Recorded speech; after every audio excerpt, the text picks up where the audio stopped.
புல்லாகி பூடாய் பொழுவாய் மரமாகி பல்விருகமாகி பறவையாய் பாம்பாகி கல்லாய் மனிதராய் பேயாய் கணங்களாய் வல் அசுரராகி முனிவராய் தேவராய் செல்லா நின்ற இத்தாவர சங்கமத்துள் எல்லா பிறப்பும் பிறந்தழைத்தேன் எம்பெருமான். மெய்யே உன் பொன்னடிகள் கண்டின்று வீடுற்றேன். எவ்வளவு பெரிய ஞான அனுபவம் பார்த்தீங்களா மாணிக்கவாசக பெருமானுக்கு. அதாவது புல்லாகி பூடாய், மனிதனுக்கு முன்னாடி இருக்கக்கூடிய பிறவியை எழுதுறாரு. புல்லாகி பூடாய் புழுவாய் மரமாகி பல்விருகமாகி பறவையாய் பாம்பாகி கல்லாய் மனிதராய் 9 பிறவிகளில் 8 பிறவி மனிதனுக்கு முன்னாடி எழுதுறாரு. புரியுதுங்களா? மனிதனுக்கு அப்புறமும் பல பிறவிகளை சொல்றாரு. மனிதராய், பேயாய், கணங்களாய், வல் அசுரராகி, முனிவராய், தேவராய். மனிதனுக்கு மேலே ஒரு 5 நிலை சொல்றாரு. மனிதனுக்கு மேலே ஒரு 5 பிறவியை சொல்றாரு. தேவர் பிறவி, அதுக்கப்புறம் அந்த தேவரை தாண்டினதுக்கு அப்புறம் தான் நாம் சிவ தரிசனம் பெற முடியுன்றது இது இந்த ரகசியத்தில் இருக்குது. தேவராகவும் ஆனதுக்கு அப்புறம்தான் சிவ தரிசனம் கிடைக்கும். அதுக்கப்புறம்தான் சிவனுடைய திருவடி மெய், இதெல்லாம் பொய் அப்படின்ற விஷயம் தெரியும். அதைத்தான் சொல்ல வர.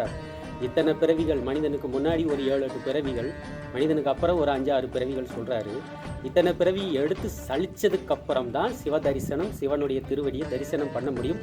அப்படி தரிசனம் பண்ணதுக்கு அப்புறம் இந்த பிறவி அனைத்தும் பொய்யே, சிவனது திருவடி மெய்யே உன் திருவடி அப்படின்னு சொல்லி மெய்யே உன் திருவடி கண்டின்று வீடுற்றேன். இதுதான் இதுக்கு அர்த்தம். புல்லாகி பூடாய் பொழுவாய் மரமாகி பல்விருகமாகி பறவையாய் பாம்பாகி கல்லாய் மனிதராய் பேயாய் கணங்களாய் வல் அசுரராகி முனிவராய் தேவராய் செல்லான் என்ற இத்தாவர சங்கமத்துள் எல்லா பிறப்பும் பிறந்திழைத்தேன். உண்மையிலே மாணிக்கவாசக பெருமான் எல்லா பிறவியும் எடுத்ததுனால தான் அவருக்கு அந்த ஞானம் வந்திருக்கு. எல்லா பிறவியும் எடுத்து கடைசியாக சிவனை தரிசனம் பண்ணும்போது தான் அந்த எல்லா பிறவியும் பொய்யே, சிவனோட திருவடியை தரிசனம் பண்ணுறதுக்காண்டி தான் இத்தனை பிறவி எடுத்து வந்திருக்கோம் அப்படின்றத புரிஞ்சு நம்மளுக்கு புரிய வைக்கிறதுக்காண்டி தான் அது எழுதியிருக்காரு. மெய்யே உன் திருவடிகள் கண்டின்று வீடுற்றேன். சிவனுடைய திருவடியை தாண்டி அதுக்கு அடுத்த ஸ்டேஜ் அவர் எழுதலை. ஏன்னா அதுக்கு அடுத்து பிறவி கிடையாது. மெய்யே உன் பொன்னடிகள்லாம் என்ன, போய் சேர வேண்டிய இடம் சேர்ந்தாச்சு, அதுக்கு மேலே போகிறதுக்கு இடமே இல்லை. அதனால தான் அது நிலையான ஒரு இடத்தை கொடுக்கறதுனால தான் சிவனது திருவடியை மெய்யே உன் திருவடிகள் கண்டின்று வீடுற்றேன்னு எழுதி முடிச்சிருக்காரு. புரிஞ்சதுங்களா? சிவாய திருச்சிற்றம்பலம்.